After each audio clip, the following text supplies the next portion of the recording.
क्या मिलेगा? आज नहीं मिलेगा। हाँ, पर जो लोगों ने टेस्ट नहीं दिया है वो लोग मरेंगे आज, क्योंकि अटेंडेंस का शीट मंगवाऊंगा। एंड जितने भी लोगों ने टेस्ट नहीं दिया है, you all will be sitting in the classroom today and writing the paper twice, because I think I had given a clear cut warning that you are supposed to give the test. If that is your problem, why didn't you give the test? Test दिया है तो आपको question paper लेने के लिए नहीं होता है, तो आपने सॉल्व क्यों नहीं किया है वो अभी तक? तो मेरे को फोटो मंगवा कर भेज दे। अगर मेरे को फोटो दिख गया तुरे तेरे क्वेश्चन पेपर का और आंसर का, you can go to the college. You are saying that you have taken the question paper. You are saying that you have solved the paper. I am not saying anything. So just ask for a photograph from your parent. Office पे paper solve किया, ये तो आज college मत जा, या तो मेरे को तेरे पेरेंट्स से बात करवा दे कि क्या करना है। I will to talk to your parents and then if they are okay you going home I will, और going to the college I will let you go. You can go, but comes with a condition, and that condition is that you will either show me the photograph of the paper that you have written, or you will sit over here, write the paper twice, or I need to talk to your parents, whatever is your choice. Yes madam, आप नए हो, आप बैठ जाओ। Paper किधर paper किधर है? उधर लिखा हुआ। हाँ तो I will check. If you have done it at home I don't have a problem, then you are free to go home, but you should have been completed the paper. Yes madam, दे दिया है तो मेरे को problem नहीं है। और कितने लोग हैं जो लोगों ने टेस्ट नहीं दिया? क्यों? के बाद कभी था test? Last week. Last week के बाद से लेकर अब तक कितने दिन हो गए? तो क्यों आप क्वेश्चन पेपर नहीं लेकर जा सकते थे? और आप अकेले नहीं आए, बाकी के लोग तो आ सके। You should have inform. Did you inform Meeta ma'am? नहीं। Did you inform me? No.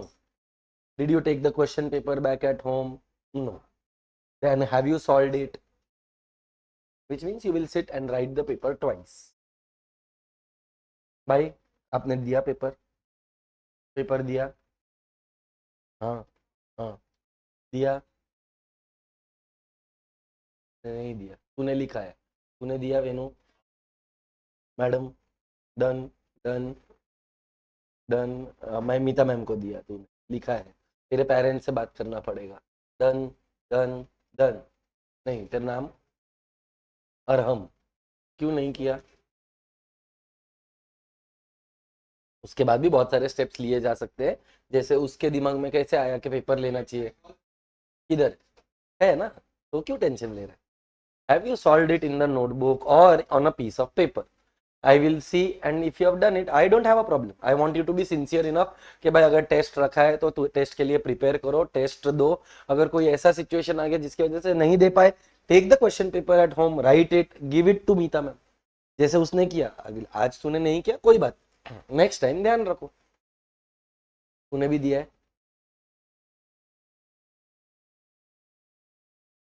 छोटू, एक तो तू है इतनू सी, और देखो देखो बैठना होता है लास्ट बेंच पे। मैडम आपने भी दिया है, आप तो न्यू एडमिशन है madam, it's okay. You please ensure कि आप रिकॉर्डेड लेक्चर्स देख रहे हो सारा। कुछ पढ़ने के बाद अगर कुछ डाउट्स रहेगा तो I will solve your doubts, and once you are prepared with the chapter please give the test. Question paper is available at the branch. What's your name? Shivra. And you are in which college? और not yet decided? Train Mulund में ही है ना, मतलब best. Friends तो अपने बाप का ही कॉलेज है, नहीं भी जाएगा तो भी चलेगा। Anyway, so I think we are done with chapter 1. In the last class we were done with chapter 2 also, except for one concept, काला धन। ब्लैक मनी के अलावा सब कुछ हुआ है। चलो मनी के बारे में पहला एक बार रिवीजन कर लेते हैं। तो मैडम, क्या हो गया? कौन से सर ने? हाँ, रिसर्च रिसर्च करने बोला था, कॉइन्स के ऊपर जो था वो ना, वो भी बात करते हैं। चलो सबसे पहला तो मेरे को बताओ, व्हाट इज मनी। मस्त, money is what money does. ये ऐसा एक इकोनॉमिस्ट है जिसका नाम है वॉकर। वॉकर ने ये डेफिनेशन दिया कि money is what money does. पर मेरा सवाल ये है, व्हाट डज मनी डू। तो सबसे इंपॉर्टेंट फंक्शन क्या है? हाँ, it acts as a medium, measure, standard and store. It is a medium of exchange, it is a measurement value, it has store value, and it has standard of deferred payment. Can I say barter system had certain difficulties? What were the difficulties of barter system? Indivisibility of goods was a problem. Storage value है कि नहीं है? The problem of store, problem of measurement value, problem of making deferred payments, और दो लोगों का wants coincide होता है, डबल कोइंसिडेंस ऑफ वंस के lack. So lack of double coincidence of wants is another problem that we face. तो total कितना problems था? 5. What is barter system? Exchange of for goods और services for. आज के date में barter system, तो पहले के जमाने में what were the different stages of evolution of money? First money was animal. Animal के बाद barter नहीं बोलते उसका, एक्चुअली commodity बोलते हैं. commodity money का दूसरा नाम barter है, तो करेक्ट है. एनिमल मनी, कमोडिटी मनी, फिर मेटालिक मनी, फिर metallic coins. If you remember अपन ने जब टेक्स्ट बुक में से किया था तभी बोला था कि पहले शेप, साइज, कलर, फिगर कुछ भी बराबर नहीं था, तो वो मेटालिक मनी. फिर शेप, साइज, कलर, फिगर सब प्रॉपर हो गया तो वो मेटालिक कॉइन्स. कॉइन्स दो टाइप का होता है, token coins and standard coins. के अंदर intrinsic value is equal to the, whereas token coins के अंदर face value is greater than the intrinsic. का मतलब उसको बनाने का कॉस्ट, फेस वैल्यू मतलब जो उसके ऊपर छपा हुआ है वो. फिर कॉइन्स अपन आज के डेट में इतना यूज नहीं करते. We have substituted coins with paper money या पेपर करेंसी. पेपर करेंसी के अंदर जब भी हम लोग बात करते हैं तो क्या जितना मन में आया उतना नोट छाप सकते हैं? मतलब कहना है you need to keep a reserve. कितने करोड़ रुपए का रिजर्व रखना पड़ता है? 200 करोड़ रुपया. व्हाट आर द, मोबाइल छोड़ रहे, what are the reserves? How many crore? 200.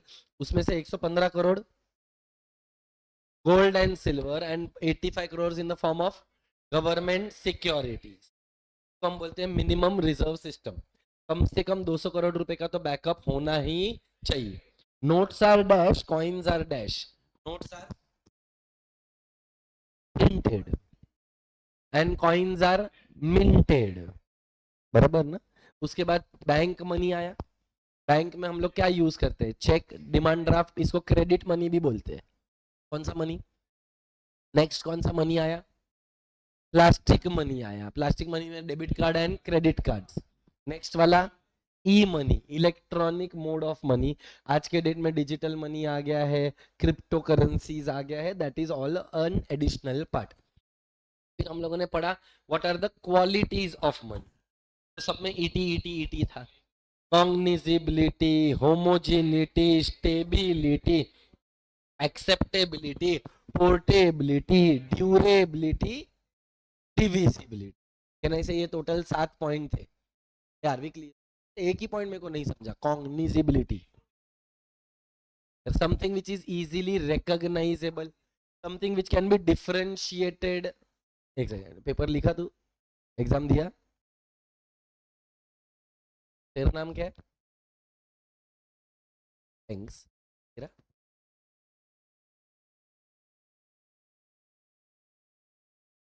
Mokshit की वजह से बचा है साले.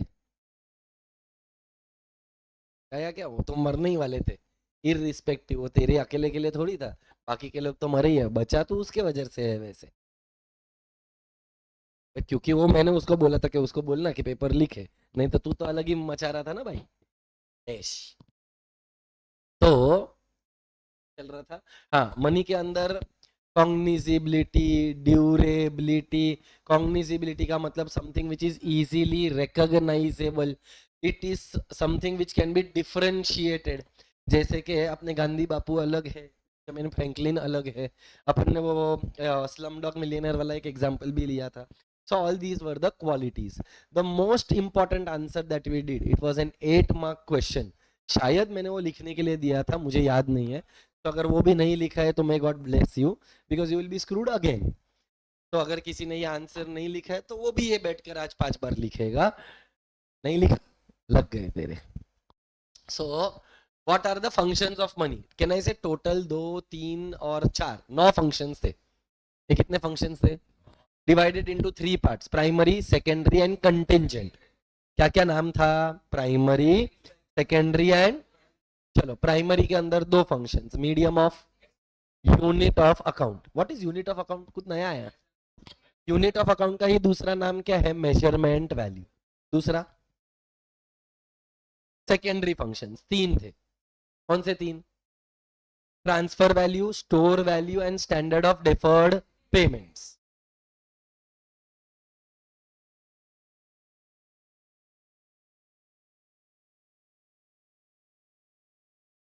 And third one is by the name of contingent functions. Contingent function में 4 थे. सबसे पहले helps in estimation of national income. दूसरा, okay, can I say it is a measure to save. Savings कितना है वो कैलकुलेट करने के लिए भी हम मनी का हेल्प लेते हैं. Convert something into something, provides, imparts liquidity into wealth. याद आया क्या? वहां पर एक स्पेलिंग एरर भी था, इम्पोर्ट्स, उसको अपन ने इम्पार्ट कर दिया. And there was one more point, basis of credit. तो जो तू सेविंग्स वाला पॉइंट बोला ना बेटा, उसको कैसे बोलना चाहिए तेरे को? Helps in estimation of macro economic variables. क्योंकि सिर्फ सेविंग्स नहीं है ना बेटा, इन्वेस्टमेंट का भी मेजरमेंट है, सेविंग्स का भी मेजरमेंट है, नेशनल इनकम का भी मेजरमेंट है. So if you see, we had done question number 4, 4 था 5 था. Very important question, sure short 8 mark question which talks about what are the functions of money. यहाँ पर अगर आप लोग देखोगे तो इसको अपन ने बाइफरकेट कर दिया था, primary, secondary and contingent. Primary के अंदर अगर आप देखेंगे तो medium of exchange and measure of value और यूनिट ऑफ अकाउंट. सेकेंडरी के अंदर standard of deferred payment, store value and transfer. And the last one is measurement of national income, basis of credit, imparts, pen नहीं लिख रहा है, imparts liquidity to wealth and estimation of macroeconomic variables like savings, like investment. हम savings कैसे calculate करते हैं? In terms of money. हम investment कैसे calculate करते हैं? In terms of money. हम loan किसका लेते हैं? पैसों का. तो कहना है से money के वजह से loans, money के वजह से there are a lot of concepts which were given birth to. क्या ये money का primary function था जिसके लिए आया है कि it is an add-on function? Are we clear with that? चलो अभी last part of the class, that is by the name of what is black money. काला होता है जिसके टैक्स नहीं देते हैं, मतलब कहने से गवर्नमेंट को लगाया चूना. जब गवर्नमेंट को हम चूना लगाकर पैसा कमाते हैं तो उसको बोलते हैं काला धन. फॉर एग्जाम्पल, अगर मैं प्राइवेट ट्यूशन लेता है बेटा, फॉर एग्जाम्पल्स बोला है, चलो मेरी बात मत लगाना, और ये सब प्राइवेट ट्यूशंस में मैंने सबसे 20-20 हजार रुपया लिया, पर मैंने तुम लोगों से जीएसटी नहीं लिया. मतलब मैंने कहने से सारा पैसा एक तो कैश में लिया, कैश में लेने के बाद भी मैंने गवर्नमेंट, अभी तेरे को क्या लगता है अगर मैंने पैसा कैश में लिया तो गवर्नमेंट को जाके बोलेगा ये देख गवर्नमेंट, मेरे पास 30 बच्चा लोग है, हर एक बच्चे से 20-20 हजार रुपए का फीस लिया है सिर्फ इकोनॉमिक्स के लिए, मेरे को टैक्स करो प्लीज. कुछ लोग ऑनेस्ट हो सकते हैं, कुछ लोग ऑनेस्ट. तो ये जब डिसऑनेस्टी वाला काम, टैक्स को इवेड करने वाला काम, something which is done in the dark, keeping the government away, not paying taxes, results into black money. अच्छा, इन्हें कॉलेज में एडमिशन डोनेशन लेकर किया, भी करेगा भी तो थोड़ी बताएगा, पर जिसने भी डोनेशन लेकर किया है बेटा, तुमने काल under the table bribe, bribe सुना है ना? हाँ, अपन मामू अगर अपने को पकड़ते हैं तो वो बोलते हैं 500 रुपया, अपन बोलते हैं 100 रुपया। वो 100 रुपया जो तुमने उसको दिया है वो डायरेक्ट उसकी जेब में गया, गवर्नमेंट को कुछ नहीं मिलेगा। ये जो कॉन्सेप्ट है उसको बोलते हैं ब्लैक मनी। तो कहने से black money can result because of black marketing. Cold play का टिकट्स जो ऑफिशियल वेबसाइट पर बिक रहा था 5,000, 7,000, 10,000 पे, लोगों ने उसको बेचा 50,000 में, 70,000 में। आईपीएल का फाइनल का टिकट। तो हाँ, बट तो ये सब के वजह से ही क्या क्रिएट होता है, ब्लैक मनी। आज अगर पप्पा ने कोई बिजनेस किया, बिजनेस करने के बाद गवर्नमेंट को टैक्स नहीं भरा, तो उसको ब्लैक मनी बोलेंगे। हर किसी के पास काला धन होता है, चाहे वो तेरा बाप हो चाहे वो मेरा बाप हो। क्यों? Because we don't show all our transaction to the government, we take payment in cash. मेरा इनकम पूरा वाइट है क्योंकि अनफॉर्चुनेटली मैं एक टीचर है और मेरे को जितना भी पैसा आता है वो डायरेक्ट बैंक अकाउंट में आता है। तो मेरे को दिखाना पड़ता है कि भाई मेरे पास ये इनकम आया है। And therefore all those payments which are made via banking system, उसमें भी लोग झोल कर सकते हैं, वो अलग बात है। They can choose not to pay tax, but I have chosen to pay the tax, क्योंकि अगर किसी दिन गलती से पकड़ा गया तो गवर्नमेंट के पास तो पूरा कत्था चिट्ठा आ जाएगा कि देख तेरे पास इतना सारा इनकम है, सारा टैक्स काय को नहीं भरा तू, ले तू है मैं है और तुम। फिर तुमको आगे का मालूम ही है, गवर्नमेंट का बम्बू बहुत दर्द करेगा। तो बस गवर्नमेंट तो तेरे को पेल डालेगा भाई, गवर्नमेंट थोड़ी छोड़ने वाला। अगर गवर्नमेंट को पता चला, तुम लोग ने रेड नाम का मूवी देखा है, बेस्ट रेड 1 रेड 2 क्या है, काला धन तो है, जिसके ऊपर उसने एक क्या बोलते हैं रेड रेड लगाया, जिसकी वजह से उसने गवर्नमेंट को टैक्स का रेवेन्यू कलेक्ट करके दिया। तो one very important answer which is by the name of the concept of black money. What is black money? तो बेटा ब्लैक मनी एक ऐसा धन होता है which is received in cash but not accounted for, and जिसके ऊपर हम लोग टैक्स भरते नहीं है। फिर कहां से आता है ये काला धन? तो काला धन बहुत सारे तरीकों से आ सकता है। It can be from illegal sources, smuggling करता है। रौनक फॉर एग्जांपल स्मग डीलर है, स्मग डीलर हो गया, स्मगलर है। हाँ, नहीं चाइना से डायरेक्ट माल उठाता रहेगा। तो अगर ये कुछ ऐसा इलीगल एक्टिविटी करता रहेगा, ये एक गोल्ड का स्मगलिंग करता है, चरस गांजा, ये सबका सप्लायर बन के बैठा है। तो कहना है इसे black money can be earn through both legal as well as while selling plot, landowners are asked for a certain amount in cash as compared to its actual agreement. So agreement का value 1 crore रुपया है, पर जब मैं तेरे को land बेच रहा है तो मेरा तेरे साथ डील 1.5 करोड़ में हुआ है। तो गवर्नमेंट की नजरों में लैंड का वैल्यू करोड़ है, पर मैंने तेरे से 50 लाख रुपया कैश में लिया। ये 50 लाख पे मैं एक भी रुपया टैक्स भरने वाला है क्या? तो ये जो 50 लाख रुपीस जनरेट हुआ वो मेरा black money. He doesn't give the buyer the receipt of this cash payment, and therefore this cash is unaccounted and tax will not be paid. This is a classic instance of black money. अच्छा, इसका effect क्या आएगा? क्या ना इसे देश के अंदर करप्शन होएगा, ब्राइबरी होएगा, ब्लैक मार्केटिंग होएगा, होर्डिंग समझते हैं? होर्डिंग मतलब जानबूझ के आर्टिफिशियल स्कैरसिटी करते ताकि प्राइस बढ़े। परफेक्ट है। सो कहना इसे कोई गुड है जिसका मार्केट में बहुत डिमांड है, जैसे कि बीच में एक बार हुआ था कांदा, onions. Onions were selling at 120 rupees a KG. जो चीज 30-40 रुपए किलो की है, बिक कितने में रहा था? 120। तो लोग क्या करते थे, उनके पास माल होता था बट फिर भी नहीं देते थे, बोलते थे और एक दिन अगर रुक जाएंगे ना तो भाव और बढ़ेगा। तो जब लोग आर्टिफिशियल स्केरसिटी करते हैं, जानबूझ के होल्डिंग करके रखते हैं, वो आर्टिफिशियल स्केरसिटी का मतलब ही होर्डिंग होता है। तो all these activities they create economic, political and social instability. और ब्लैक मनी की वजह से देश का उद्धार होगा क्या? नहीं, देश का बाट ही लगेगा, क्योंकि ये पैरेलल इकोनॉमी बन गया। Can I say it is as good as there are two economies running. One जो गवर्नमेंट को पता है, देखो क्या लगता है व्हाई डिड इंडिया, क्योंकि अपने पास भले ही इनकम नहीं था पर काला धन बहुत था।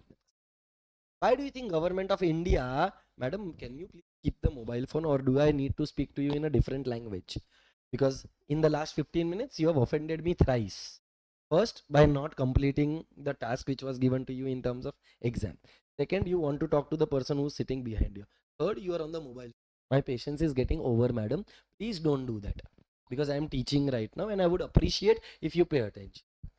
Don't force me to talk harshly with you, because I am quite polite with you currently, which might not be the case in the next very minute.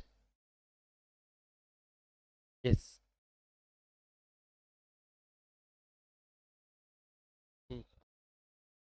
बेटा तेरे पास माल है पर तू मार्केट में सप्लाई नहीं कर रहा है, ये कैसे सही हुआ? तो तेरी मर्जी है, but that is not legal, no. If you have, what is your motive is to buy and sell goods. तू आर्टिफिशियली स्केर्सिटी क्रिएट कर रहा है. It is not something which was actually scarce. अगर रियलिटी में scarcity है और तू ज्यादा भाव में बेच रहा है तो प्रॉब्लम नहीं है. माल तेरे पास पड़ा है, गोडाउन के अंदर तू 1000 किलो भर के बैठा है, पर तुझे पता है कि मैं और थोड़ा पुश करेगा तो इसमें प्राइसेस बढ़ेगा. That is not legal, that is not ethically correct, that is not what government of India will allow, or for that matter any government will allow. You have the goods, you should supply the goods. You charge a higher price if you want. लोगों को खरीदने का है तो खरीदेगा, नहीं खरीदने का तो तेरे से नहीं खरीदेगा. बट तू ये बोलेगा कि मेरे पास माल ही नहीं है, बहुत लिमिटेड माल है. अच्छा, आपको माल चाहिए ना, तो चलो मैं आपके लिए थोड़ा सेटिंग करके ना 150 रुपए में देता हूँ आपको. तो तूने क्या किया? एक तो कंज्यूमर के माइंड में फियर क्रिएट किया कि माल ही नहीं. फिर तूने उसको बोला अच्छा चलो आपको चाहिए ना तो मैं आपको हायर प्राइस पे देने के लिए रेडी है. तो तेरे पास तो माल पड़ा था, तेरे को सिर्फ मोटिव क्या था? कस्टमर को लूटना. क्या कस्टमर को लूटना? When the goods are available, ये सही है? The answer is no, and hence hoarding is not correct. It is artificial scarcity, not scarcity in real terms. Reality में कोई चीज स्केर्स है और उसका प्राइस बढ़ रहा है तो बढ़ने देना, उसमें किधर मना है? आज जैसे कि ये जो अनियंस का केस हुआ था वो रियल था, 120 रुपीज वाला. I am sure summer season के अंदर तुम लोग बहुत बार सुनते हो, मम्मी बोलती है नींबू महंगे हो गए, 5 रुपए का एक नींबू मिलता है ड्यूरिंग समर्स, बिकॉज एक्चुअली में समर्स के टाइम पर लेमन्स का जो प्रोडक्शन होता है वो कंपेरेटिवली कम होता है. तो if there is natural scarcity जिसकी वजह से प्राइस बढ़ रहा है तो कोई प्रॉब्लम नहीं है. पर हमको अगर अगर गवर्नमेंट को पता चल गया कि भाई तेरे पास स्टॉक में पड़ा हुआ था माल, फिर भी तूने हायर प्राइसेस पे, तो government has the rights to take action against you. Very difficult to find out, but if the government does find out, then there will be consequences. And plus ये जो ट्रांजैक्शन होते हैं वो tax, वो cash में होते हैं. तो आज कैश में होएगा तो तूने टैक्स इवेड किया, टैक्स इवेड किया तो ये तो गलत है. जो 100 रुपए की चीज थी तूने उसको अननेसेसरली इन्फ्लेट करके 150 रुपए में बेच दिया. वो 50 रुपया जो एक्स्ट्रा तेरे को मिला उस पर भी तूने टैक्स नहीं भरा. हेंस तो फाइनली गवर्नमेंट ने क्या रेमेडी निकाला? तो 2016 में तुमने एक चीज सुना रहेगा, नवंबर 8 को रात 8 बजे एक आवाज गूंजी थी, मित्रों. और ये मित्रों के साथ साथ 2000 रुपए का नोट जो था, रादर 1000 रुपए का और 500 रुपए का जो नोट था वो डीमोनेटाइज हो गया, और मार्केट के अंदर आए नए Gandhi Bapu with different selfie. That is हरा कलर, नीला कलर, पीला colour, pink colour. Modi ji अपने बड़े रंगीन हैं, अलग अलग colour. Colour colour, which colour do you want? So one of the tools is called as what? Demonetisation. Demonetisation को सिंपल भाषा में क्या बोलते हैं बेटा? नोटबंदी. क्या बोलते हैं? Many countries have adopted to demonetization to counter the adverse effects of the black money of the economy. So that is how the black money works. Not क्या होता है जब गवर्नमेंट बहुत स्ट्रिक्ट होती है, जब टैक्सेस बहुत ज्यादा होते हैं तो लोग resort to an illegal ways. आज टैक्स बहुत ज्यादा है. आज अपने कंट्री में मेरे इनकम पर मेरे को 30% टैक्स भरना पड़ता है. अच्छा, जीएसटी भी मेरे को भरने का. मैं गुड्स खरीदूं उस पे टैक्स, मैं गुड्स बेचूं उस पे टैक्स, मैं पैसा कमाऊं उस पे टैक्स, मैं पिक्चर देखने को जाएगा उस पे टैक्स, मैं खाना खाने के लिए जाएगा उस पे भी टैक्स. मेरे को लगता है किसी दिन में मरने को जाएगा तो भले गवर्नमेंट बोलेगा रुक, टैक्स भर के जा, because tax is taxing me now. There are so many taxes in our country. On every god damn thing you have to pay a tax. गाड़ी खरीदता है ना बेटा, गाड़ी के ऊपर भी टैक्स है, रोड टैक्स. अच्छा, गाड़ी चलाते हैं तो उस पर टोल टैक्स. अबे कितना टैक्स भरेगा आदमी? तो कहीं ना कहीं आज अपने को लगता है कि भाई अगर सब कुछ मैं कमा किसके लिए है, कभी कभी ऐसा फीलिंग आता है कि I am earning so that I can feed the government and then the government can feed Kasab. हाँ, बिकॉज कसाब 26/11 वाला जो टेररिस्ट था भाई, उसको Z+ सिक्योरिटी, उसके लिए और डॉक्टर जे हॉस्पिटल से आता है, आता था, तो गया. चलो मेरे लिए एक हवलदार भी नहीं है यार. I am honest tax payer of this country. I have paid taxes regularly for the last 7 to 8 years. चलो फिर भी मेरे लिए एक हवलदार तो दे मेरे को. अच्छा, आज मेरा अगर किधर गिर बीर गया, पड़ बीड़ गया, तो मेरे को वो लोग जे हॉस्पिटल नहीं, किधर वो KEM हॉस्पिटल में किधर तो ऐसा फेंक डालेंगे, जिंदा रहा तो ठीक, नहीं रहा तो बाढ़ में गया. इंडिया में पॉपुलेशन का कमी थोड़ी है. तो what happens is the rich feels offended.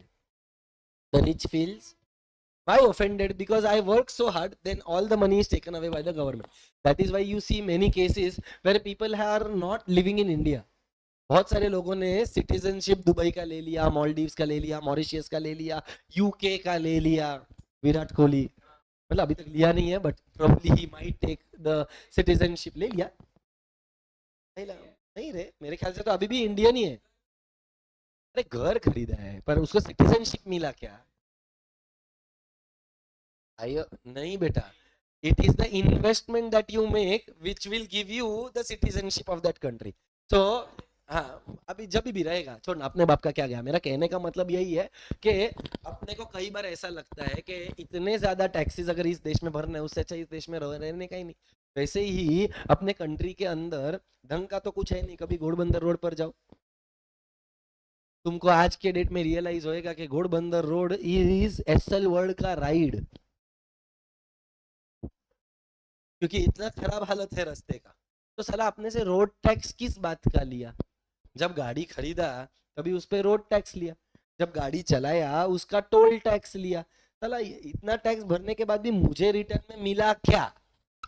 Exactly. So many people are offended.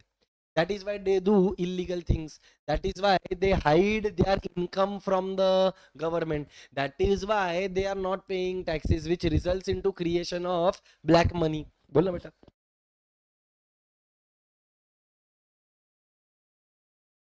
बराबर.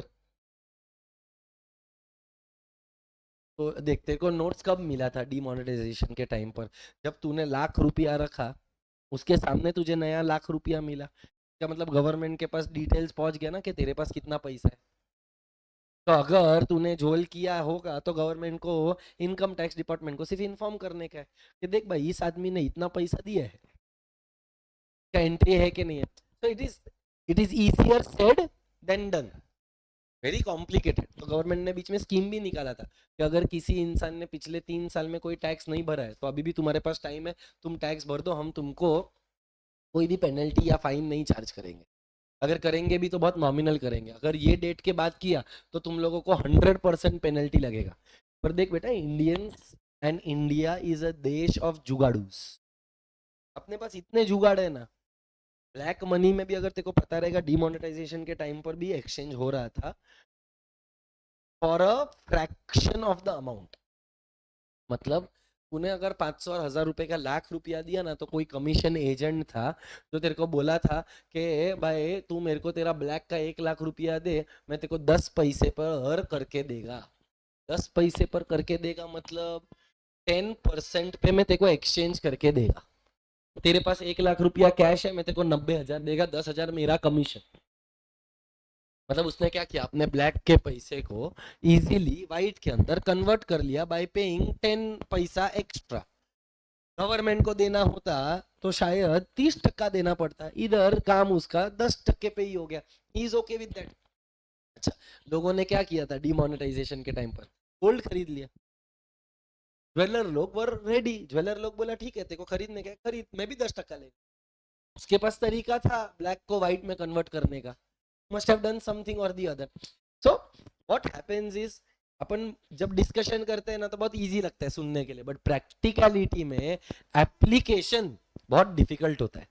तो one of the measures is demonetisation. Black money को अगर कम करने का है तो एक और तरीका क्या है, टैक्सेस कम कर दो. Why is there black money? Because probably people don't want to pay tax. आज अगर आप टैक्स थोड़ा कम कर दोगे तो people might be encourage to pay taxes. इसीलिए इंडियन गवर्नमेंट ने कॉर्पोरेट टैक्स करके एक टैक्स होता है जिसको कम कर दिया। इंडिया में पहले कॉर्पोरेट टैक्स 30% होता था, फिर 25 हुआ, आज के डेट में 22% ही है। ये भी बहुत ज्यादा है। कंपनी जो प्रॉफिट कमाता है उसका 22% गवर्नमेंट लेकर जाता है। क्यों? टैक्स। आज company is not very encourage कि भाई मैं क्यों 22% गवर्नमेंट को दूं, मेरे को गवर्नमेंट में इसके रिटर्न में क्या दिया है। तो टैक्स रेट्स को कम कर देना। अगर आपने सुना रहेगा दुबई, वहां पर तो टैक्सेस ही नहीं। अभी अभी एक टैक्स आया उधर वैट करके 5%, वैल्यू एडेड टैक्स बोलते हैं उसको। बट तो वहां पर ब्लैक मनी का चांसेस ही बहुत कम है। अभी वहां पर ब्लैक मनी कब होएगा? जब तो कुछ इलीगल करेगा, ड्रग्स वग्स का स्मगलिंग। तुम लोग अगर आई डोंट नो, एयरपोर्ट एक नेशनल ज्योग्राफिक पर एक सीरीज आता है क्या, हाँ वो खुद तो है, मेरे को सीरीज का नाम याद नहीं है। मतलब जो लोग स्मगलिंग वगैरह करते हैं ना, उसके ऊपर पूरा सीरीज है। अरे क्या गजब सीरीज है, क्या लोगों का दिमाग चलता है, कैसा स्मगलिंग करते हैं। कैप्सूल्स खाते हैं, अपने पेट के अंदर रखते हैं, फिर अपना जो जूता होता है, जूते के अंदर का जो सोल होता है, डाल के उसके अंदर सोना डालते हैं। कोई किधर किधर डालकर बैठा है, क्या बताऊं तुमको। देखो वो सीरीज, तुमको रियलाइज होगा कि लोग क्या क्या तरीके वापरते हैं to smuggle goods from one country to another country. Suitcase होता है ना, सूटकेस, तो सूटकेस के अंदर वो जिप होता है, फिर उसका जो मैकेनिज्म होता है उसके अंदर छुपा कर, मतलब अलग अलग तरीके से वो लोग कैप्सूल्स खाते हैं, इंटेस्टाइन्स में स्टोर करते हैं। फ्लाइट में कुछ खाते नहीं है, वॉशरूम नहीं जाते क्योंकि फिर सब गया। तो वो वहां पर दुबई एयरपोर्ट पर वो लोग किस तरीके से ऐसे केसेस को हैंडल करते हैं, कैसे आइडेंटिफाई करते हैं कि इस, अच्छा बीच में मैंने एक देखा था,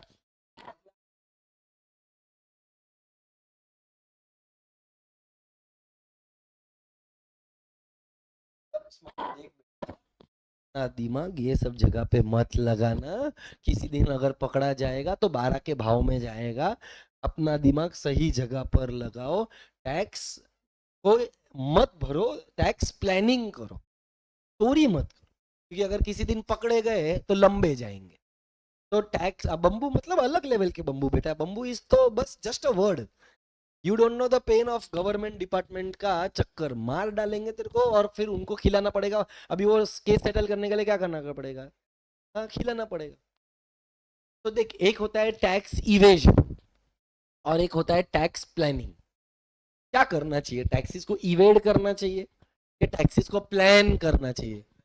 तुम ऐसी जगहों पर पैसा डालो जिसके ऊपर टैक्सेस ना लगे, तो तुम लोग टैक्स प्लानिंग अलाउड है। तू इमेजिन कर ना बेटा कि आज अपने कंट्री के अंदर मुकेश अंबानी भी तो रहता ही है, वो भी तो झोल करता ही है, बट उसका सेटिंग डायरेक्ट मोटा भाई के साथ है। साला तुम्हारा मोटा भाई कौन? कोई नहीं है। तो तुम चुपचाप औकात में रहने का, इलीगल काम तो जरा भी नहीं करने का। अगर इंडिया में कोई चीज लीगली अलाउड नहीं है तो उसका स्मगलिंग नहीं करना चाहिए। उसको इंडिया के अंदर अननोन सोर्सेज से लेकर नहीं आना चाहिए। Are we all clear? अच्छा, आप लोगों को कुछ रिसर्च दिया था, किसी ने किया क्या? बताओ मेरे को। कॉइन्स के पीछे कौन सी 4 साइंस दिखे? एक डायमंड दिखा, सर्कल दिखा, स्टार दिखा, और कोई कॉइन्स पर तो कुछ भी नहीं है। तो ये चारों कहां पर इशू होता है? ये मोबाइल में देखकर बोल रहे हैं। हाँ, अबे साले गूगल पे है तू साले। तो ओके, सो डॉट किधर मिलता है? डॉट वाला जो कॉइन है वो नोएडा में बनता है। फिर स्टार वाला कॉइन हैदराबाद में बनता है।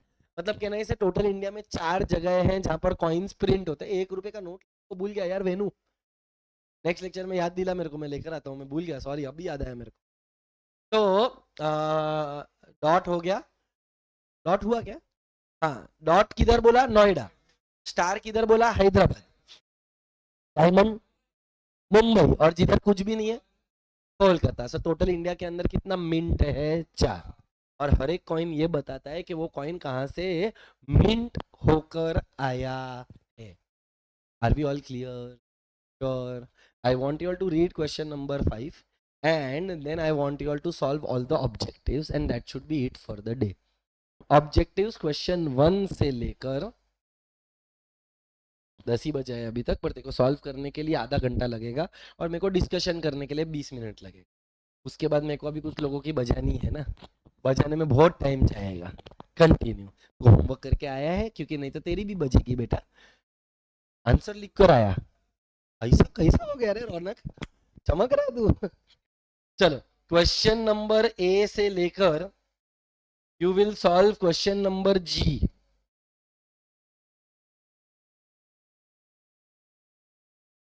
पहले आप लोग रीड करोगे question number 5,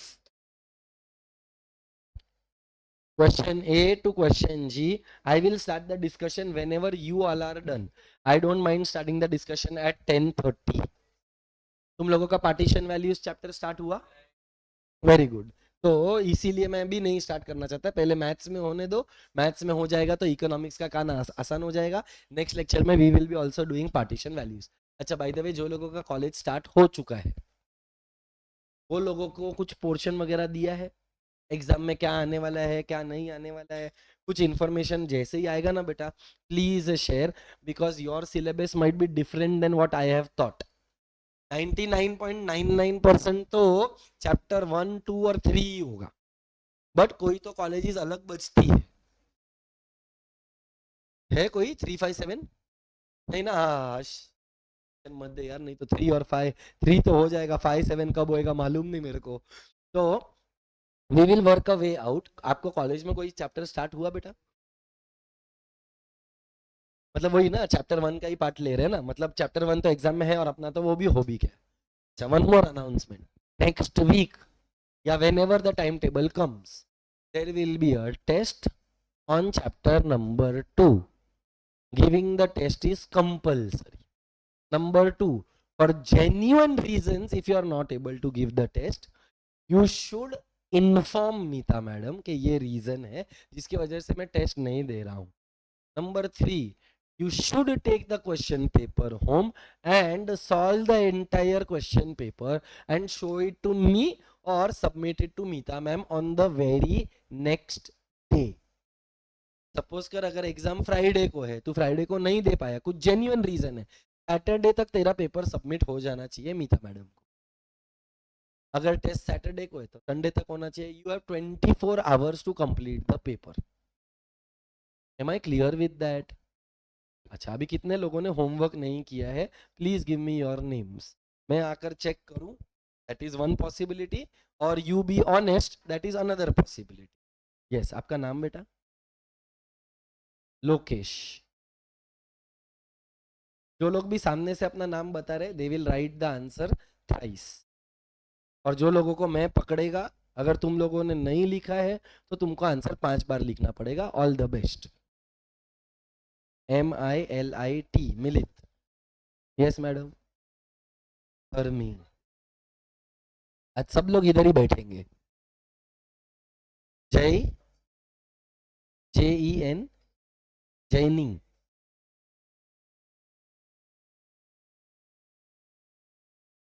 you will write the answer one more time entirely. तो अगर कंटिजेंट बाकी है, thank you for your honesty because this would have also caused problems, but you will write the answer once. What is your name? ये 3 times वाले हैं दीदी। नाम एक बार लिखने के लिए। दिविशा। हाँ रुक जा, मैं आता हूँ। दिविशा के बाद कौन है? सानवी। हाँ मिलित, बोल क्या बोल रहे हैं? सिर्फ कंटिजेंट ही बाकी है, प्राइमरी सेकेंडरी लिखा है तूने, ठीक है। तो मिलित तू भी एक ही बार लिख। देख, एक बार मतलब पहले वो एक आंसर कंप्लीट कर ले, फिर से एक बार लिखेगा तो बराबर। तो यहाँ पर आएगा मिलित। बच गया मिलित, बच गया। Bye bye bye bye bye bye. Urmi. Yes madam. कितना बाकी है? पूरा ही बाकी है ना, तो 3 टाइम लिखेंगे आप। पुष्पांजलि। ये बराबर है, पुष्पांजलि। हाँ हाँ। बेटा अरम, तू क्या क्या करेगा? तू आज मेरे को लगता है 4 बजे तक इधर ही बैठेगा। आज अपन मिलते हैं बेटा, मेरा लेक्चर भी यहाँ पर 3 बजे तक है। मिल के जाना, खाना वाना खा के जाएंगे साथ में। और हम हर्ष। 3 टाइम में नाम लिखूं? हर्ष। क्या है यार हितांश, थोड़ी होता है, लिख कर आना चाहिए कि नहीं? सॉरी, के ना, इट्स अ गावत। मेरे को ऐसा लग रहा है उनका नाम लिखना चाहिए जो लोग लिख कर आए हैं। काशवी। हाँ नाम 3 बार ना। Still, that is your problem. If you're absent, whose responsibility it is?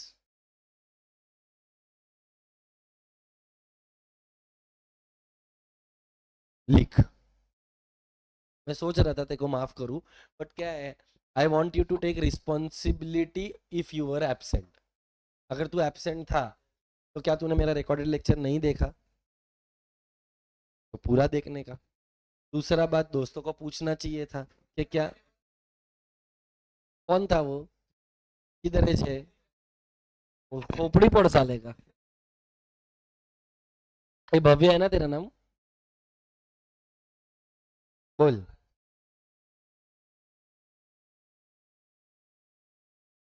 हाँ, भड़कता क्या है? DE के DA? छोड़ ना देवाश। हाँ,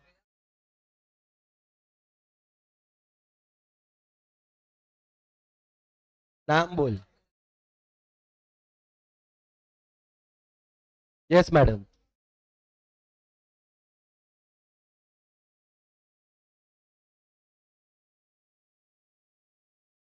हे भगवान, मैं नाम लिखते लिखते थक गया है अभी। हाँ दीदी।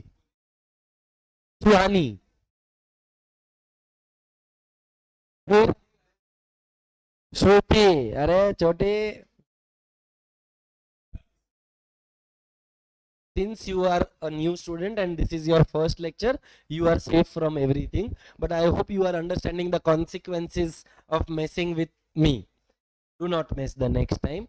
There is a strong expectation from you to complete all the recorded lectures of economics before my next class. आपका फ्रेंड्स कॉलेज स्टार्ट हो गया है, तो you are practically free the entire day. There are 4 lectures or 5 lectures of 1.5 hours each. Every day का एक lecture भी देखेगी economics का, तो तेरा नेक्स्ट वीक तक सब कवर हो जाएगा. Yes madam. मैडम को बोल दो, he is the one who is going to. ये तो बोलता है कि मैंने रिकॉर्डेड लेक्चर देखा. क्या इस्तेमाल क्या है क्या? ये बोल रही है कि रिकॉर्डेड लेक्चर मिला नहीं, तू मेरे को चूना लगा रहा है कि सर मैंने थोड़ा स्टार्टिंग का देखा. अरे भगवान तेरा भला नहीं करेगा साले, तेरे को 5 टाइम लिखवाऊंगा मैं. अरे निचड़ आदमी. तो इस बेवड़ी का नाम शिफ्ट करता हूँ.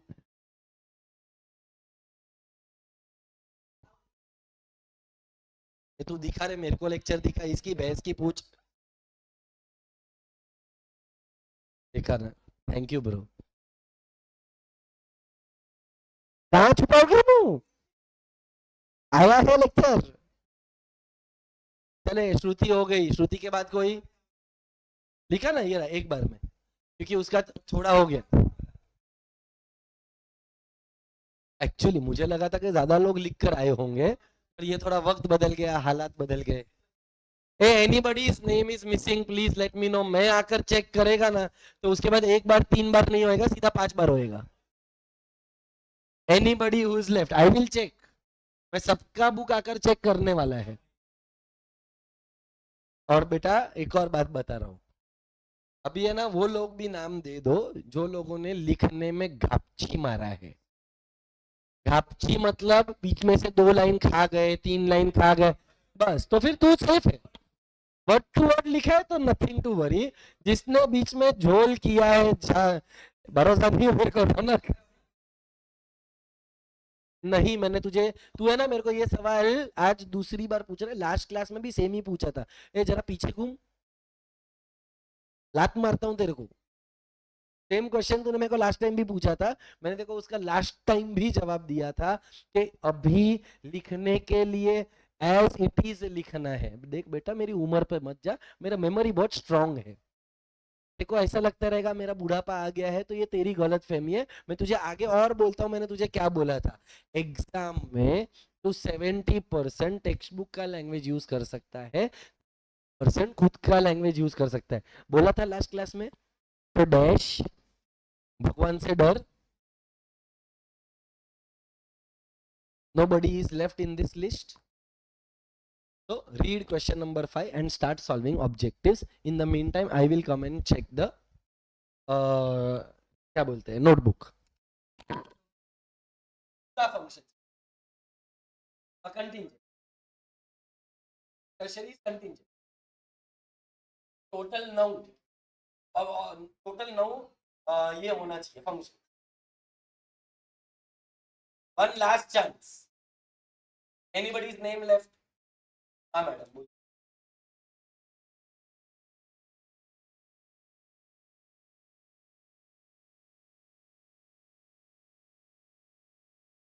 रिटर्न रिसीट देता है, पर क्या वो रिसीट अकाउंट हुआ कि नहीं हुआ ये नहीं पता है। आज जैसे कि मैं किसी दुकानदार में गया, दुकानदार ने ऐसे ही ऐसा blank, there is no point of that, no beta. We don't know whether that person is going to show this income to the government or not. If he shows it to the government, pays taxes on that, then no problem. If it doesn't pay taxes on that, then it is black money. इसका बेटा grocery store क्या, अभी आज तो imagine कर सब जगह पर यही होता है। तू गोल्ड भी लेती है तो गोल्ड के ऊपर जीएसटी नहीं भरती है, विदाउट बिल लेती है तू, बिल दिया तो। और अगर आज तू तेरे डैड को जाके पूछेगी कि पापा गोल्ड खरीदने का है, तो डैड बोलेंगे ठीक है खरीद तो लेंगे, पर अपन उसका बिल नहीं लेंगे, विदाउट बिल लेंगे। अगर विथ बिल लिया, तो अगर तुमने विथ बिल लिया है तो आपने उस पर जीएसटी भरा है, तो आपने टैक्स का चोरी नहीं किया। But there are many people who would not want to pay GST because GST on gold is 3%. So I am not okay to pay that much amount to the government.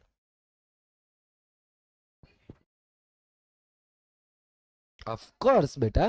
So GST कैसा operate करता है? GST is an indirect tax. बहुत मस्त सवाल है, किसी को ये सुनने का रहेगा ना एक्सप्लेनेशन?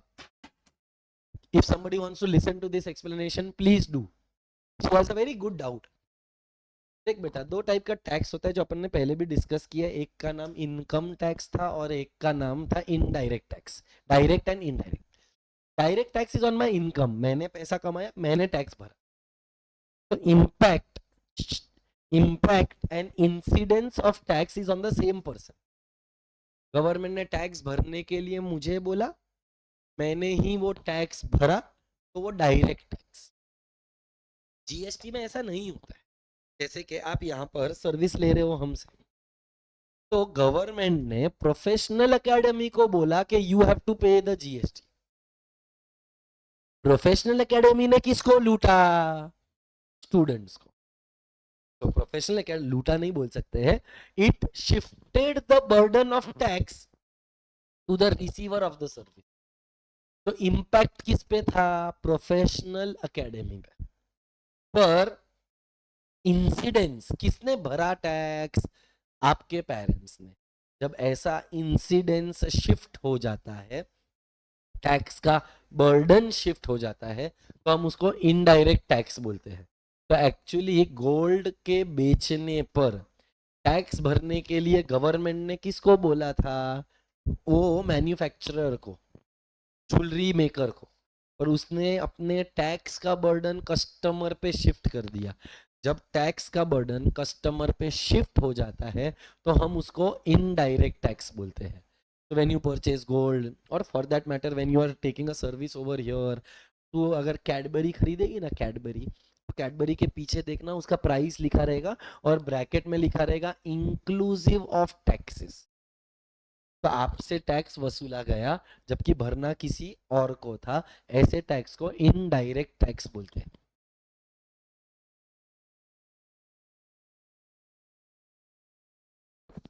वी कैन इंश्योर, अगर पक्का बिल दिया है, पक्का बिल दिया है मतलब उसका जीएसटी का नंबर वगैरह है, तो डेफिनेटली उसने अपने बुक्स ऑफ अकाउंट्स में डाला रहेगा। बुक्स ऑफ अकाउंट्स में डाला है तो उसको वो जीएसटी पे करना ही पड़ेगा। हाँ, देर इज अ पॉसिबिलिटी कि उसने बिल तेरे को पक्का दिया पर उसने गवर्नमेंट को चीट किया, तो गवर्नमेंट को जिस दिन पता चलेगा उस दिन उसकी बजाएगा। तो देख, दो टाइप के बिल होते हैं जिसको अपनी लैंग्वेज में बोलते हैं पक्का बिल और कच्चा बिल। पक्का बिल मतलब something which is a return proof, जो तेरे कंपनी का स्टैम्प पेपर या लोगो या तो हेड लेटर हेड पर है, दैट इज अ पक्का बिल। कंप्यूटराइज जनरेटेड बिल होता है, बट बिल्स फेक भी होते हैं बेटा, you need to understand that. At many many people can fake bills also. तो किसी ने भरा या नहीं भरा, ये उसकी इंटीग्रिटी के ऊपर डिपेंड करता है। कुछ लोग ऐसे भी होते हैं ना, जो लोग शायद पेमेंट कैश में लेते हैं पर फिर भी गवर्नमेंट को टैक्स पे करते हैं, because that is upon their honesty, कि हाँ भाई मैंने ये कैश में लिया है पर मैं इस पर टैक्स भरेगा, मेरे को गवर्नमेंट का लफड़ा नहीं चाहिए।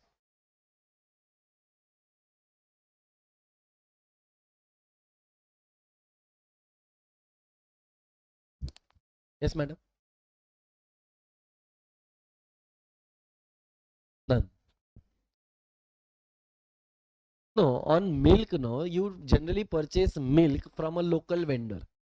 तो लोकल वेंडर थोड़ी ना अपने को जीएसटी चार्ज करता है, पर तू अमूल का मिल्क खरीदेगी तो उसके अंदर जीएसटी इंक्लूडेड होता है। तू गोकुल का गाय का दूध खरीदेगी तो उसके अंदर जीएसटी इंक्लूडेड होता है। तो देर आर सर्टन, अभी किसके पॉइंट ऑफ व्यू से तू पूछ रही है वो इंपॉर्टेंट है, कंज्यूमर के पॉइंट ऑफ व्यू से। तो कंज्यूमर प्रैक्टिकली हैज टू पे जीएसटी ऑन एवरीथिंग, और ही हैज टू पे सम और the other indirect tax on everything. आज तू होटल जाती है उस पे टैक्स लगता है, तो स्विगी से कुछ ऑर्डर करेगी उस पे भी टैक्स लगता है। तो जब लोकल वेंडर से खरीदती है कांदा बटाटा वेजिटेबल्स, तो उस पर देखो टैक्स नहीं भरना पड़ता।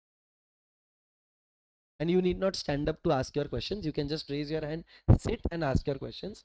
नो सच ऑब, मैं इतना खड़ूस नहीं है बेटा जितना मैं आज दिख रहा है। I am much better than this. Being खड़ूस today is without any option because people have not studied and come to the class. मैं इतना बुरा नहीं है बेटा, you can sit and ask your doubts. आज घर पे कौन जा रहा है? मैं एग्जाम भी दिया, 5, बस इतने ही लोग घर जाएंगे, बाकी के सब लोग। मैडम आपके पेरेंट्स से बात करवाइए, I will talk to them, if they are okay with it I will let them, let you go. अभी कर सकता हूँ मैं बात, तो I can talk to them right now also. Check.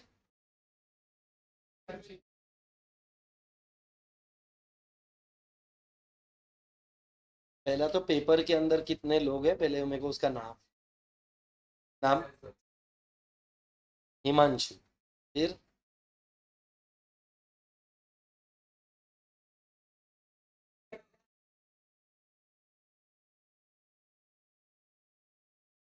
अकेला तू ही है नहीं, ये भी है ना।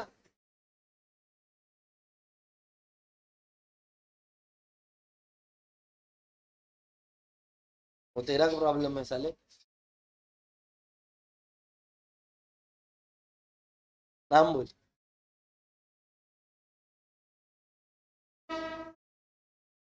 Himanshu, you will write the paper 2 times, one time at class, one time at home, before my next lecture। और हम तू पूरा पेपर वापस एक और बार लिखेगा, घर पर लिखने का नहीं, पूरा पेपर लिखेगा, एक आंसर भी क्यों मिसिंग। तेरे पास 4 दिन का टाइम था ना, तेरे को उसके पहले से भी मैंने इन्फॉर्म किया था ना। बस पेपर में तो वो आई थिंक ये भी था, ऑब्जेक्टिव, ये क्या बोलते हैं, ऑप्शंस था, या तो ये या तो ये, मतलब तेरे को दोनों नहीं आता था, तो वो तेरा प्रिपरेशन नहीं हुआ है। तेरे को एक, तू ऑलरेडी तेरा नाम इधर भी है ना आरम, तो तू यहाँ पर पेपर, पेपर घर पे से लिख कर आना है एक और बार। अलाउड है, टाइम नहीं। You can attempt extra questions if time permit.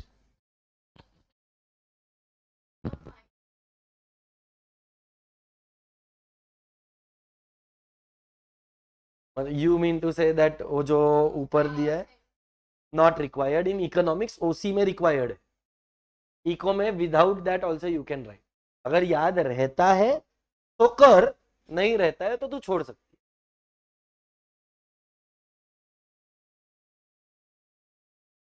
है। Yes sir. Bank money is legal tender, credit card legal tender, legal tender मतलब जिसका एक्सेप्टेंस कंपलसरी है, that is coins and currency. Check से जो पैसा है, अभी तू किसी दुकानदार के पास गई चाय पीने के लिए, और चाय के लिए तूने उसको चेक लिख कर दिया, एक्सेप्टेंस कंपलसरी नहीं। तू अगर किसी सब्जी वाले के पास गई, सब्जी वाला रास्ते पर बैठा है, बोलता है 50 रुपए का सब्जी, तू बोलेगी ये ले डेबिट, उसके पास डेबिट कार्ड का मशीन नहीं है, तो ही और she is not obligated to accept the payment in is other than, दे सकते हैं।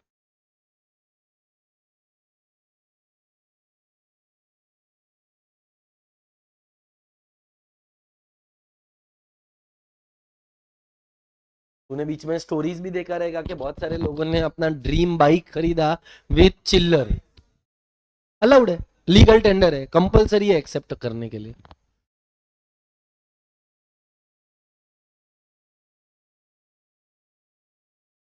Able to comfortably solve the objectives, सारे हो गए तेरे, ए से लेकर जी तक, जब हो गया तो वेल डन। तू अभी एक आंसर लिखना है, वो लिख कर जा सकता, नहीं वो पूरा लिखेगा तू, क्योंकि तूने चोरी किया तो चोरी का पेनल्टी होता है बेटा।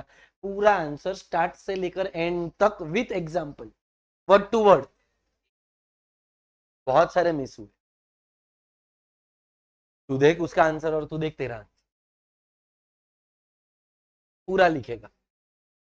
यस, यस, हो गया तो you all are free to. Are you done with the question number 5 का? ब्लैक मनी मैंने तेरे को पढ़नी, तो वो पढ़ ले और तू जा। यस मैडम, मैं 5 मिनट्स में डिस्कशन ले रहा हूँ, I am just giving 5 more minutes so that people can complete. I will take the discussion, जिसका भी जो भी डाउट है वो पूछ लो। जो लोगों का नाम ये लिस्ट में नहीं है वो सारे लोग जा सकते हैं। Still you have to write the entire answer. पूरा नहीं लिखा है तो you don't have an option, आपको पूरा लिखना था। और मैडम अभी आप वो कंटिंजेंट वाला पूरा करोगे और फिर से एक बार आंसर लिखोगे। रौनक हैंडराइटिंग मेरे को अच्छा चाहिए, घाई घाई वाला नहीं चले, शांति से बैठ के लिख, चिल मार। क्या घाई है तेरे को, वैसे ही कुछ काम तो है नहीं, कॉलेज का क्या हुआ तेरा, हो गया। हाँ वो तो भाई, I think they are going to start post Ganpati के बाद बोल रहे, डायरेक्ट यूनिट टेस्ट होने वाला है ऐसा सुनने में आ रहा, direct semester, no unit test. समझ में, मैं वापस रिपीट कर रहा है, मनी चैप्टर का test will be there in the next week. नहीं भी आया प्रिपरेशन स्टार्ट कर दो, कभी भी आएगा। ये वीक तो ऑलरेडी आई डोंट नो कोई टेस्ट है कि नहीं, मैच करना है नेक्स्ट वीक के लिए, चाहिए तो प्रिपरेशन चालू कर देना। करना है मैडम, नहीं उठा रहे, व्हाट्सएप पर मैसेज डाल के रख दे। दो मॉम डैड दोनों वर्किंग है, मॉम डैड दोनों वर्किंग है।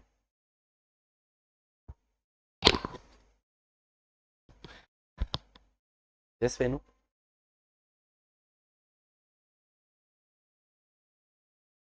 करेक्ट। मैंने तेको माल बेच दिया पर उसके सामने मैंने तेको बिल नहीं दिया,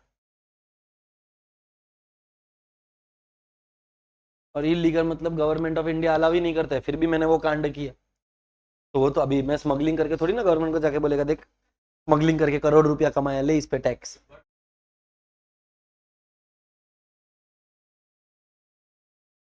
नहीं, हमें भी बिल लेना चाहिए आइडियली तो, बट देख हर कोई तो बिल प्रोवाइड भी नहीं कर सकता है, बिकॉज अपने यहाँ पर अनऑर्गेनाइज्ड मार्केट है। अभी तो पानीपुरी वाले के पास से क्या बिल लेगा, कौन सा?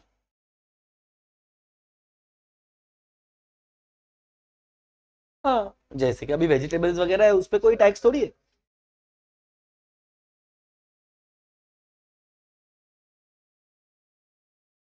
तो ऑफकोर्स कर सकते हैं वो, झोल करने के लिए तो आदमी क्या कुछ नहीं कर सकता है, तो वो भी पैसा वो कमा कर गया, मतलब वो बड़ा जुगाड़ू निकला।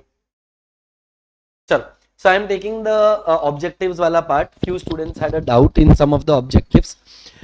बेटा anybody has any questions please ask. सबसे पहला डाउट आया है assertion and reasoning में, उसके पहले किसी को डाउट है?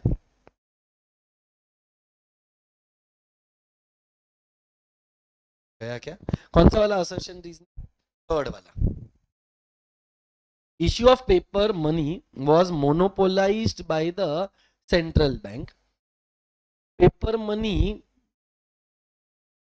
is inconvenient when huge amounts are involved. देख बेटा ये तो false है, ये मेरे को true लग रहा है. So थर्ड का आंसर मेरे को लग रहा है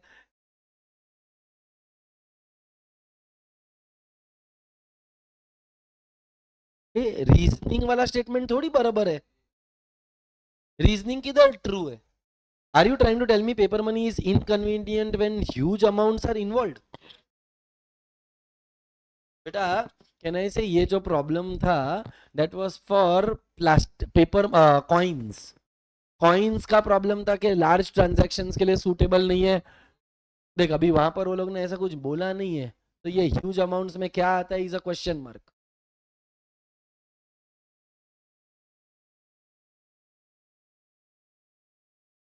तो भी मेरे पास ऐसा कोई स्टेटमेंट नहीं है. Both A and R true. Okay D वाला हो सकता है फिर. I will check and I will let you know. Give me some time. अभी चेक करके बोल रहा हूँ मैं. Paper money is inconvenient when huge amounts are involved. क्या पेपर मनी में ऐसा कोई स्टेटमेंट वो लोगों ने दिया है?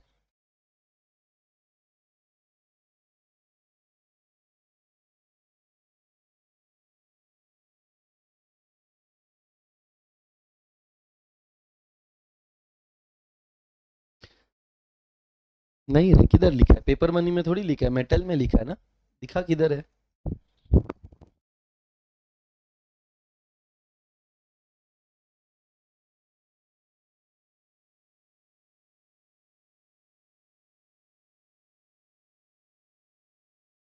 लिमिटेशंस में देख क्या दिया है. Inconvenience in handling and risk of storing paper money is introduce the bank money.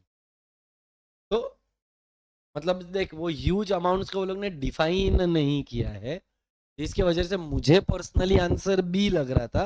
But I will check and I will let you know. मतलब A is true and R is false. मतलब मेरे को एक statement true लग रहा है, मेरे को एक स्टेटमेंट फॉल्स लग रहा है पर्सनली.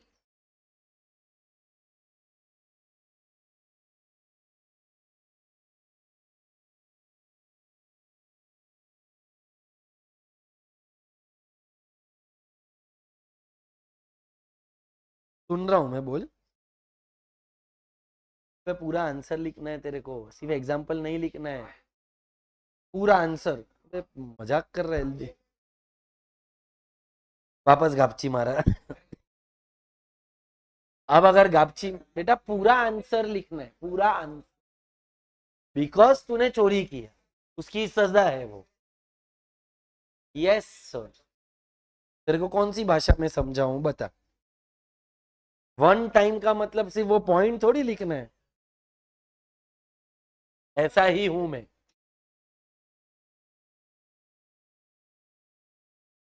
5 रुपी नोट्स बहुत कम आते हैं. 1 रुपी का नोट्स तो आता है, प्रोडक्शन नहीं है, बट जो सर्कुलेशन में है वो चल रहा है. एक्सेप्टेबल भी है.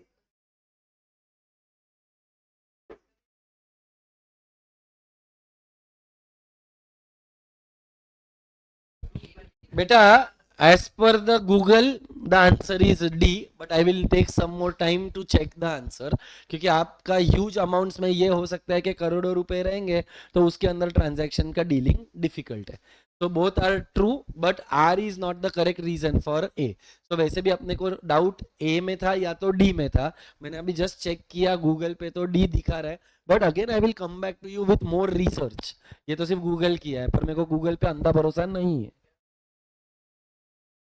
Assertion or reasoning.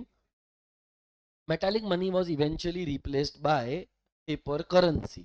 Metallic money के बाद तो मेटालिक कॉइन्स आया था. तो इसका मतलब कहना से ये जो स्टेटमेंट है वो मेटालिक मनी और मेटालिक कॉइन्स को लेकर हो सकता है. उसके बाद थर्ड वाला बोला, सेकंड वाला बोला. Second. Uniformity in metallic pieces resulted in the need to introduce new type of money. ये तो फॉल्स लग रहा है. Uniformity in metallic piece resulted into need, नहीं यूनिफॉर्मिटी नहीं था इसीलिए नया लाया था।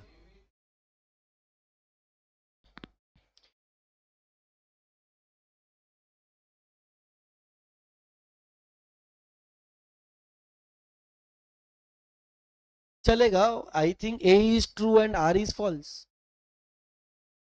इवन, और यहां पर देख एक वर्ड यूज किया, इवेंचुअली, तो metallic money was eventually replaced by paper, so A true लग रहा है, आर फॉल्स लग रहा है। और कोई ए में थर्ड मतलब, ओके, फर्स्ट क्वेश्चन ए, ओके।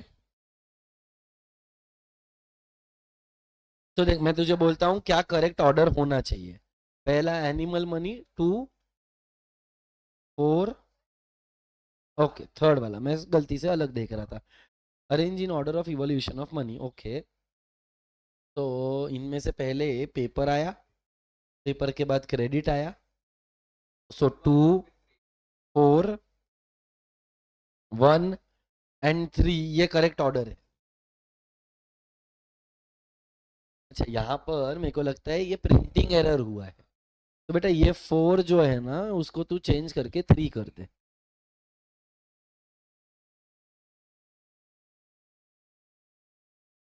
ये बाकी के लोगों को क्यों नहीं दिखा? कर दिया चेंज, किया ना। Question E, okay,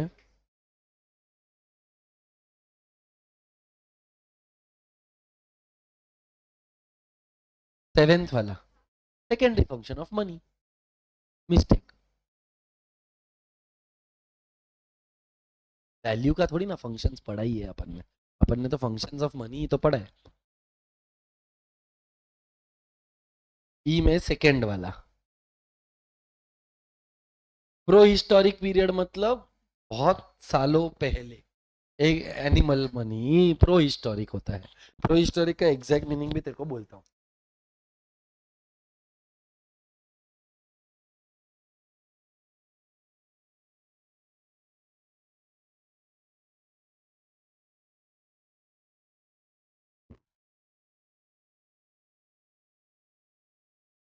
two point five million years ago was called as pro-historic period.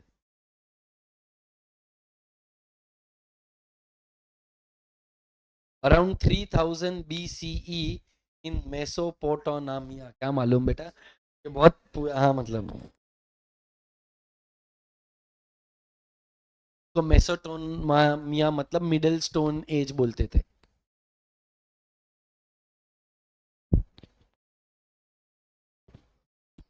It is the earliest phase of human history. तो the most earliest stage of human history में एनिमल मनी होता था। जी का third, ई में seventh, बेटा अब भी just बात हुआ हमारा, it is the secondary function of money. ए जी में कौन सा वाला बोला रे? यही तो है जी। अच्छा sorry, system that makes use of currency for facilitating payments. आज के डेट में हम उसको मॉडर्न इकोनॉमी बोलते हैं, प्रो हिस्टोरिक या ऐसा इकोनॉमी नहीं बोलते ना, मॉडर्न इकोनॉमी।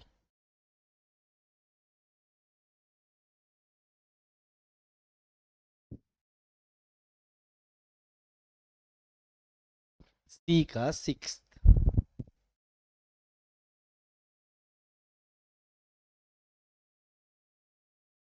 यही है ना असर्शन रीजनिंग, ओके। बेटा ऑप्शनल मतलब जिसका एक्सेप्टेंस कंपलसरी नहीं है, वो मनी नॉन लीगल टेंडर है। एक मनी जिसका एक्सेप्टेंस कंपलसरी है, लीगल टेंडर। जो ऑप्शनल है, compulsory is legal tender, non compulsory is non, is called as optional.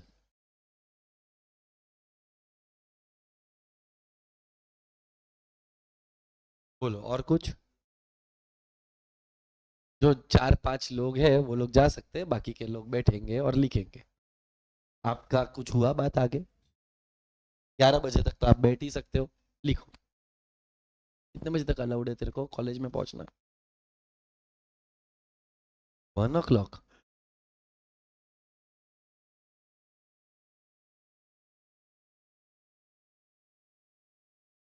आप कब मेरा बात करवा सकते हो मम्मी से या पापा से?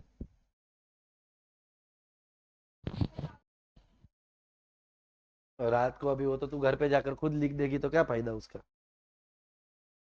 मैं आई हैव ट्रस्ट इश्यूज। अभी आज डायरेक्ट घर चली गई तो?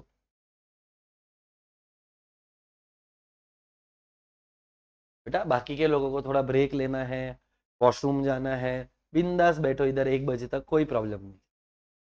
मैं भी इधर ही है टिल 1 o'clock।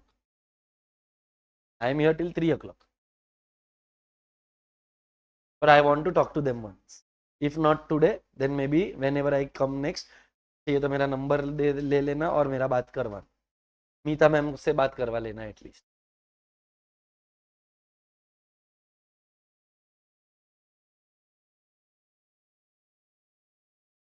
बेटा जो लोग भूल रहे, पेपर 2 टाइम लिखना है और हमको एक बार लिखना है paper.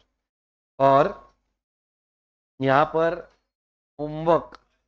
Bye Venu, have a good time. बेटा तेरे को उसको पार्टी देना चाहिए,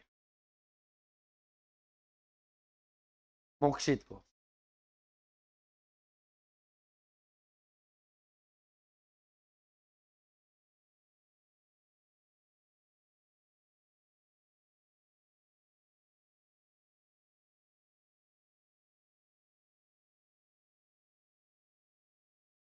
थोड़ा leniency,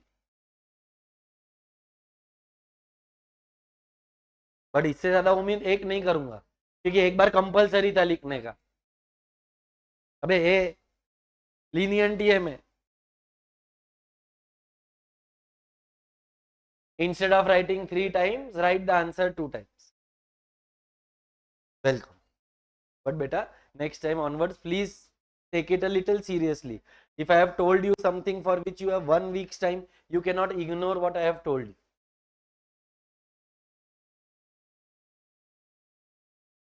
But beta, that is also lack of our planning, no? Why are we doing it just before the?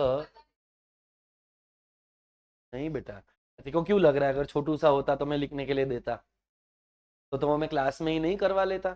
वो काफी बड़ा आंसर है बेटा, वो एक आंसर को लिखने के लिए एटलीस्ट 30 to 40 मिनट्स लगेगा। तू अगर मेरे को इस बार जोल किया है ना, पूरा चाहिए मेरे को, वर्ड टू वर्ड में है ना। हाँ, ये और टेक्स्ट बुक से लिख। हाँ, 3 दिन कुछ ये बहुत ज्यादा हो गया। तो एक्चुअली कैसा होना चाहिए मालूम है, तुम लोगों को पहले तो पूरा आंसर पढ़ना चाहिए, वो आंसर पढ़ने के बाद लिखना चाहिए।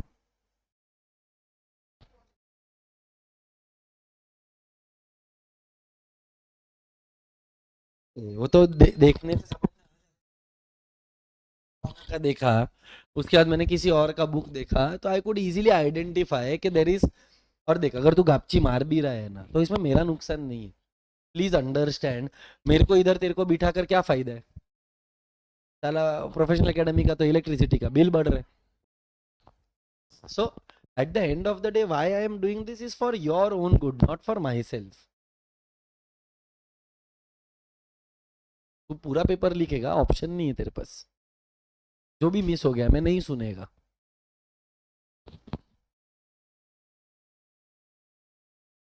वो सोल्यूशन पेपर मिल जाएगा तो सोल्यूशन में से करने का। यही आलस के लिए तेरे को पनिशमेंट दी है। बट सर वो आता है तेरे को, तो अभी पर वो पूरा लिख, फिर वापस से एक बार घर पे से लिख कर आ। That is the penalty. कब दिया था पेपर? उसके 1 वीक के अंदर मिल जाना चाहिए, सो नेक्स्ट फ्राइडे के पहले।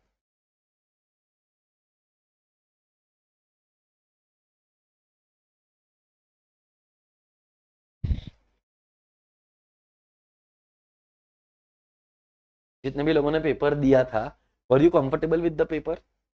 एग्जाम में वो तो होगा ही, वो प्रैक्टिस इसीलिए तो करवा रहे हैं ना बेटा। बट तेरे को आंसर्स आ रहे थे, ऑब्जेक्टिव सॉल्व करने के लिए जम रहा था, तो ऐसा नहीं होना चाहिए कि तेरे को जम ही नहीं रहा था या तेरे को कोई कॉन्सेप्ट समझ में नहीं आ रहा था। बेटा फेल कर बैठो, अपना ही क्लास है, एक एक बेंच पर एक एक बच्चा बैठेगा तो भी हो जाएगा।